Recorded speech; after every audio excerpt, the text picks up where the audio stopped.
Hi, it's my great pleasure to be doing a conversation hub today with the wonderful Stuart Young. Just a little bit of intro, Stuart can do his own, but we've known each other since around 2010, and I was very much part of bringing Stuart into a company I used to work for, and was really overwhelmed by his insights and his artistic abilities. And Stuart, you want to say a little bit about yourself? I think you've said it all. Thank you very much. Very kind intro. It's a pleasure to be here. So yeah, I am known to some as sort of head of crayons. I like to draw pictures. I'm sure that will explain a little bit more about what these pictures are all about. I'm a product trainer, and I'm passionate about all these things called human skills. I think that's a good enough intro for me for now. Okay, super. Well, the reason why I've asked Stuart to be part of the Conversation Hub is because he's been around a while, despite his youthful good looks. He's actually 90, and he just looks 25. Stuart has been a co-author on a book called No One Is Coming to Save You. And there it is, a nice little plug for him. But Stuart, why don't you talk a little bit about the four philosophies you've got in the book, and or 4 points, and we can take it from there. Absolutely. So I co-authored this with a gentleman called Dave Pryor, who's sort of known in the sort of project and agile space as well. And I think the idea of it, we didn't realize at first. We were very agile and adaptable and took an organic approach, but it ended up becoming a self-help book. 2 years of both of us collaborating. We've kind of described it more like therapy sessions, and the bonus was content. But the sort of key philosophy that kind of evolved was self-responsibility. That's the first bit. In that, it sounds quite a harsh thing to say, but nobody is coming to save you. I think there's an obsession with frameworks and AI and the new this and the new that. And really, whilst frameworks and methods and approaches and practices help, it comes down to you. It comes down to yourself. And so there's lots about sort of emotional intelligence and self-awareness and things like that, which we can touch on later. The second is embracing imperfection, and being your true, being vulnerable, being your true authentic self, and embracing who you are. I love the fact that I heard a great quote from Simon Sinek, which is to take strengths and weakness off the table and consider attributes and characteristics. We've all got a gift. We are that gift. And how can you be a better version of yourself? The next one is human skills over AI. I'm not wanting to be left behind by the robots. I think we have to have a balanced approach to using AI. But I think that, as Daniel Goleman has said in his latest edition, a 25th edition of his very amazing book on emotional intelligence, with the advancements of technology, there's going to be a premium put on people with good human skills. And the final one, which we all love, is continuous improvement. There we are. So let's dive into that a little bit with you. We're massively into coaching, and people say, well, so you're coaching people and you're helping people. Well, yeah, but it's actually the engagement of a coach and the use of coaching is actually very much a self-help tool. It's very much about taking responsibility of self. So let's go back to that and talk a little bit about what you cover in this self-responsibility angle. So the foundation and the longest chapter is all around emotional intelligence, because I think the rest of what we describe as power-ups or skills sort of are blended and sort of sit on top of this emotional intelligence. And as I say, popularized by Daniel Goleman, it's quite useful when you think about those quadrants of self-awareness, self-regulation, social awareness, and relationship management. And I think you mentioned coaching. I like the analogy that someone gave once, in that, when you're on a plane and you're told if there's an emergency, you put the oxygen mask on first before you put the oxygen mask around you. Understanding your emotions and then understanding the emotions of others. And you've known me for many years, Michael, and you've coached and supported me in my slightly anxious disposition and tried to give me some confidence and things like that. And I think that's the biggest thing that we can all learn, is that self-awareness. How do we show up? How do we show up? I wake up, I can be very open about this. I wake up with anxiety. That's my self-regulation is to go for a run. I've learned how to deal with that. And it's fascinating. The more that we delve deeper into understanding ourselves, the richer interactions can be with others. And I think for me, it's that beautiful dance of thinking and feeling, in that you can follow the plan, and you need to follow a plan. You need to have a plan of what you're going to do. But in that moment, sometimes the feeling takes over, and that's subconscious.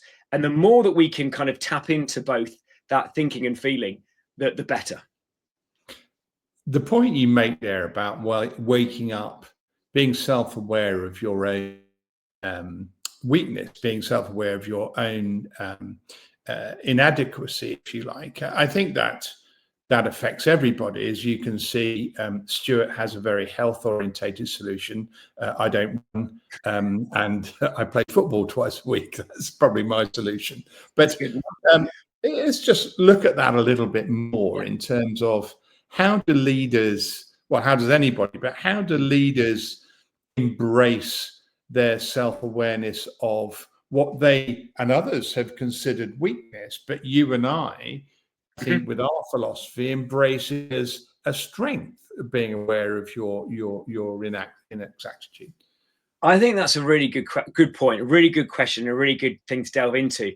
For me, a lot of the talks that I was giving last year was the power of not knowing leading to success and being vulnerable. So if we sort of look at both of those areas as from a leadership perspective, if you have all the answers, everything you need to do, you can probably more balance on manage rather than lead, right? And all the great things that you talk and inspire people to think about when it comes to true leadership. When you're leading, you're facilitating, you're trying to support others to grow and to sort of set that direction. And you therefore need to set that space, I believe, for vulnerability. Now, I'm not saying that you need to be riddled in self-deprecated humor and make yourself look inadequate. I think there's a balance. One thing that I'd recommend people look at is that sort of API model, which is your past, your presence, and your future. In that, I could come along now and say, I've written a book, I'm an author, I've done this for so many years, I know everything you need to know, I'll lead you.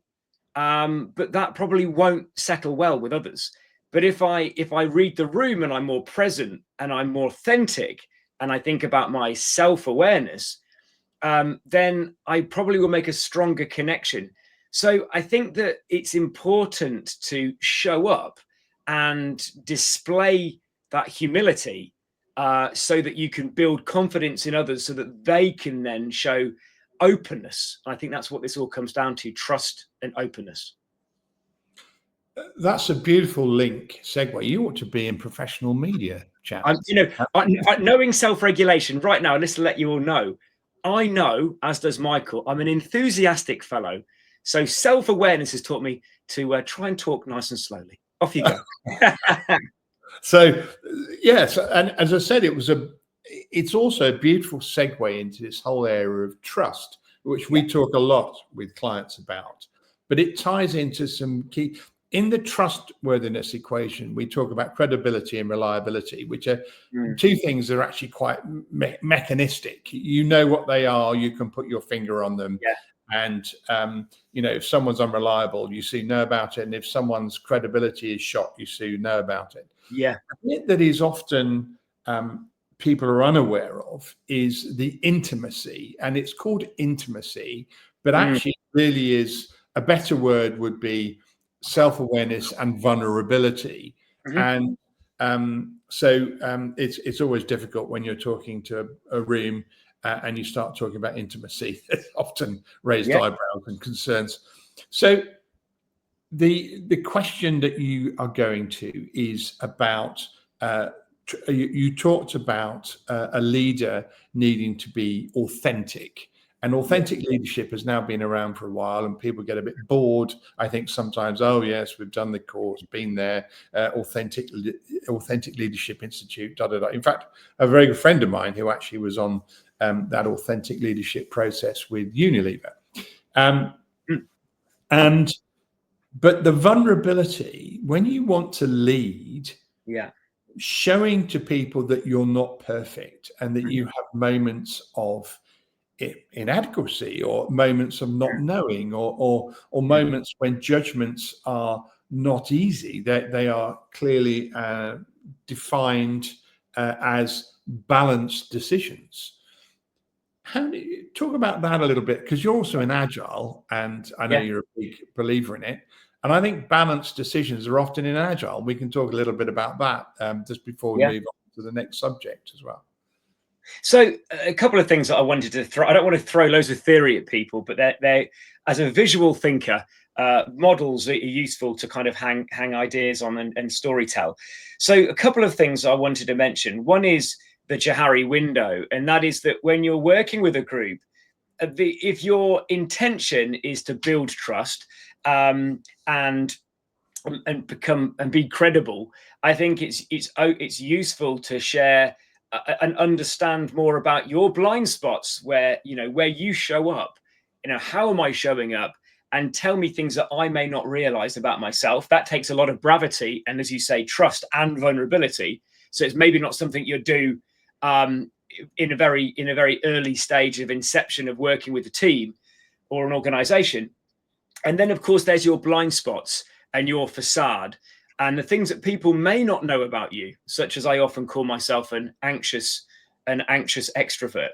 So there are things that we don't know, and how many layers we wish to peel off is really down to that level of trust and safety you've got.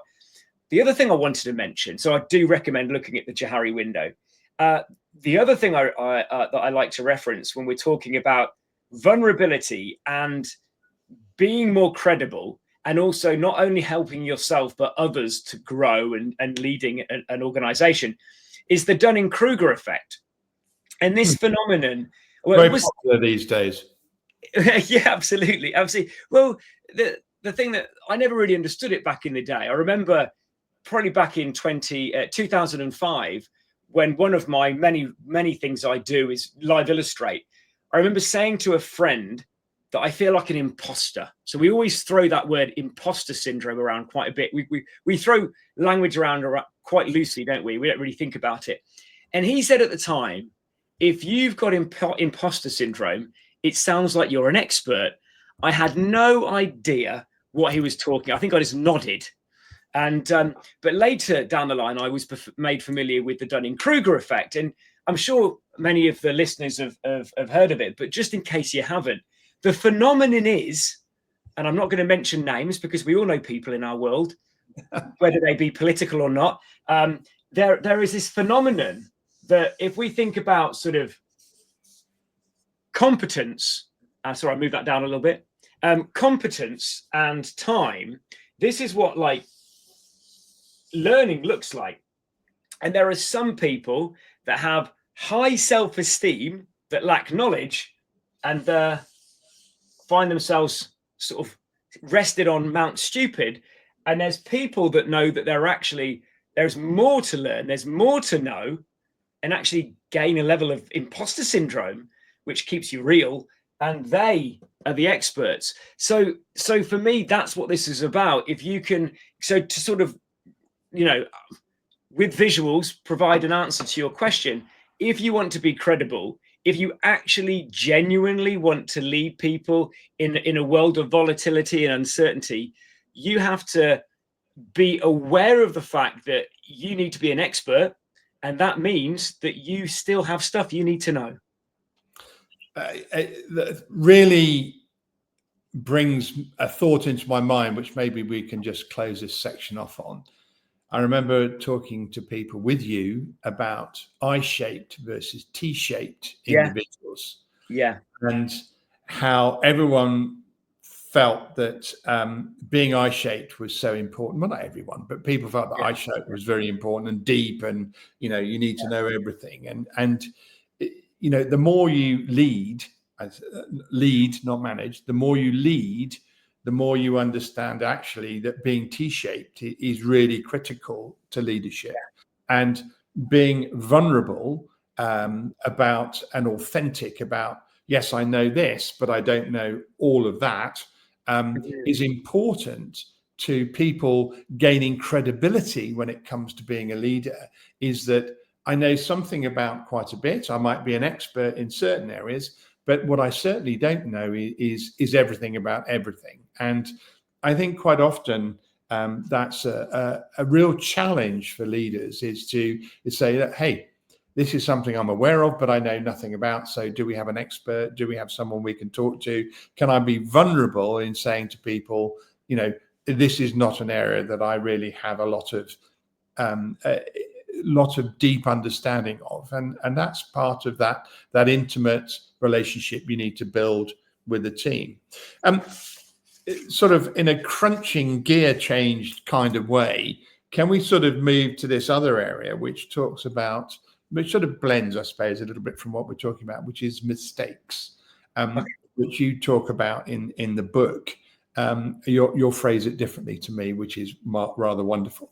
So let's talk about that and learning from mistakes. And just to really tee off from you talked about a quote, and I can't remember who said this. I think it might have been Cynic, who said, be your authentic self, because it's the most wonderful thing to be, because it's the only position that's not taken by anybody else. and I love that. But whether that comes into our discussion around mistakes and people and learning, why don't you take us into that a little bit?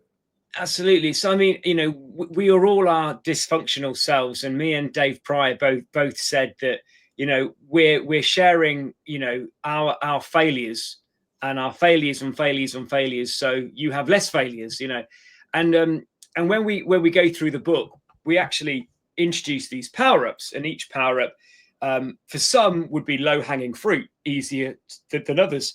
They're investments that we believe that you should make to support yourself, and whether it be visual thinking or storytelling or personal Kanban, there is a lot of sort of resistance that you might have, and so we've added in suggestions about what resistance people might have and where they think they might stumble or make mistakes, and we've got hacks at the end of each section as well. So I think we learn through failure, right? And I know we say these things without really thinking about them. You hear organizations that say we're a safe to fail, we fail fast, we have a culture for failure. And I remember speaking to a CEO once and saying, but do we? Is there that level of trust on failure? Is that just something you're saying, or do we genuinely embrace failure? But I think it is so important. And so there are a couple of things there. One is making mistakes, and one is being your true, authentic self. And so, touching on that, if I may go down the authentic route, when you're in a room, I'll give you a really good example that's very raw.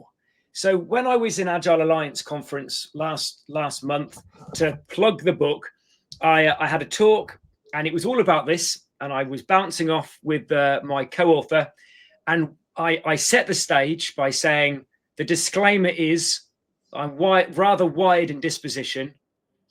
Hang on to your seats and think of squirrels, and that was the disclaimer, right?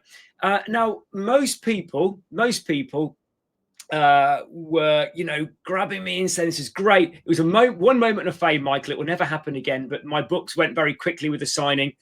I'm sure that will never happen again. Then most people loved it. Now I got my feedback yesterday, and there's lots of really positive feedback about the interaction, about the visuals and everything else. And one person, no, not for me. And he sat at the back of the room and was saying, too much energy, not, and but that's great feedback, right? So you cannot meet everybody. You cannot be, so it's not so much a mistake. It's more about being your authentic self. You've got to know your stance and the stance of the room and read a room, but you've also got to be your authentic self. Whether they're mistakes or whether they're learnings, it all wraps nicely back up to self-awareness, I guess. Yeah, I always find it fascinating when there are, and I've done what you've done for many years now. I've also been the CEO multiple times. I've been chairman of companies, non-executive directors. I've been coaching, FTSE 100 people to small little private businesses. And I'm always fascinated with what you've just said, where there's an audience and they don't receive you very well. Mm-hmm. And you take on and the individual, me or you, would take on that feedback as something of interest and something to learn from. And whether it's a mistake or the wrong placement or the wrong advertising, marketing of what's going to happen, it doesn't really matter. You take it on board and you absorb it. Equally, I'm always challenged in my own mind, and when we go back to self-responsibility and mistakes, is the audience member or few members who sit there and they might make discouraging noises, they might be particularly prickly during questioning, and you sort of go, well, I understand what you're saying and I take it on board, but do you ever self-reflect on why you feel this, but everybody around you doesn't seem to feel this? I understand the groupthink argument, and everyone's going, kumbaya and hallelujah, isn't this wonderful? And that's not necessarily the place to be. But equally, do people self-reflect? No, absolutely. So go with that one, and how self-reflection helps you in the area of learning. I think that if I sort of blend that, if we looked at sort of social awareness and relationship management a bit as well as reflection, because once you understand yourself and knowing that you are a system, whether you think of yourself or not, you are a system and you're trying, and the book is really about how you can make improvements. Once you're self-aware and you know how to regulate, then there's this moment as we're talking about in this scenario of being in a room with others and how to sort of sense that room and think and listen, beyond ears. And there's lots of different ways in which we can read and we can try and sense a room. And that we've got, lots of hacks about how we can do that, whatever we may do to try to engage and interact with people. And once you've done that quite well, we can then sort of move on to relationship management. But of course, it all comes down to reflection and learning. And it comes back to emotional intelligence. So I'll give you a scenario out with the classroom or working within work. My son had a very simple, what I would say simple, tonsillectomy procedure. And if there's any parents listening, that horrible moment where things go from 0 to 60 very quickly. He had a hemorrhage, off in the blues and twos, straight to hospital. Everything felt comfortable for most of the day until I started driving home. My wife had lowered his bed. He had another hemorrhage. Within seconds, he's in A&E, and scary times for parents. Whilst we were in the hospital, we were confronted by two people, a male surgeon and a female anaesthetist, and we were told to come and meet them. And the surgeon came straight up, looked at us very mechanistically, and said, "Your son's in induced coma. We can't tell you if he'll be okay. He's inhaled lots of blood. Go home, and we'll see you tomorrow." The anaesthetist connected with us and took it. She looked into our eyes. She said, "Your son is comfortable and stable. He's in a good place. He's breathing for himself, and we can find you somewhere to rest." Now, you could say that the surgeon, arguably, you could say, they had a trauma themselves, or they know that they had to provide you with very black and white points. There's an argue for having good emotional intelligence.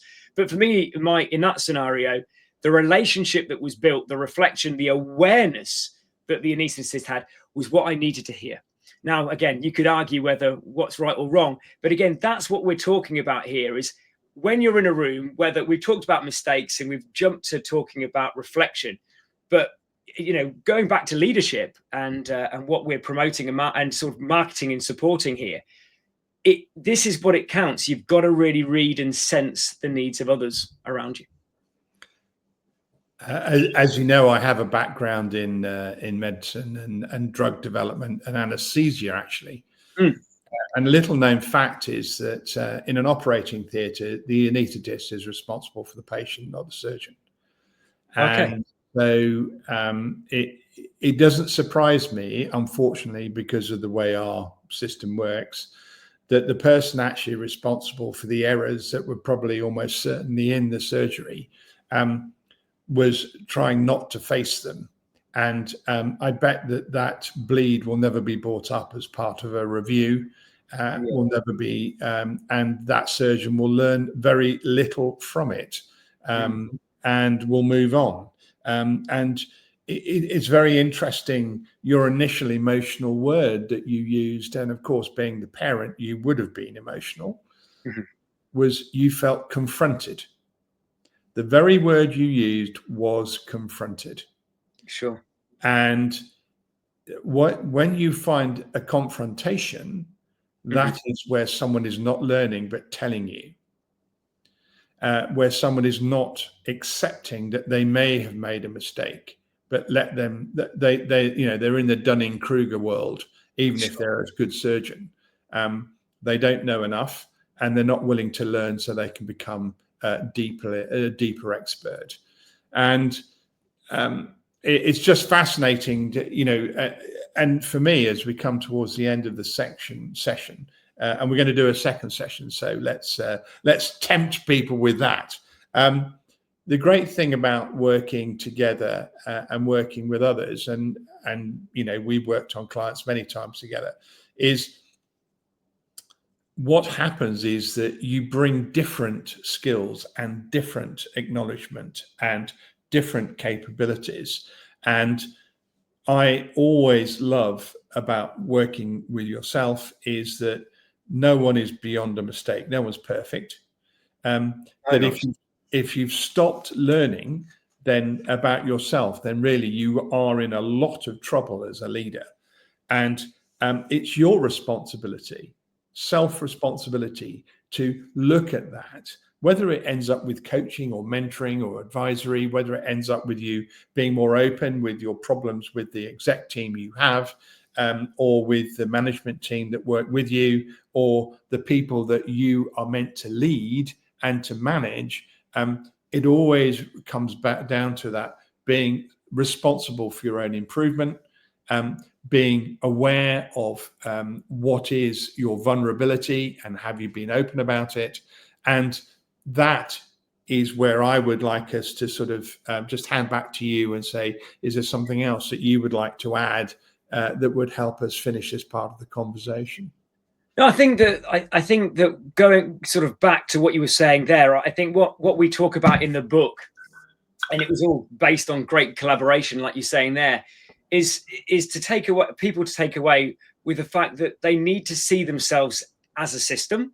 And you are, even if you don't see yourself as a system, you are a system, and you are responsible for improving that system. No one else is going to improve that system for you. So again, it comes down to what being your authentic self.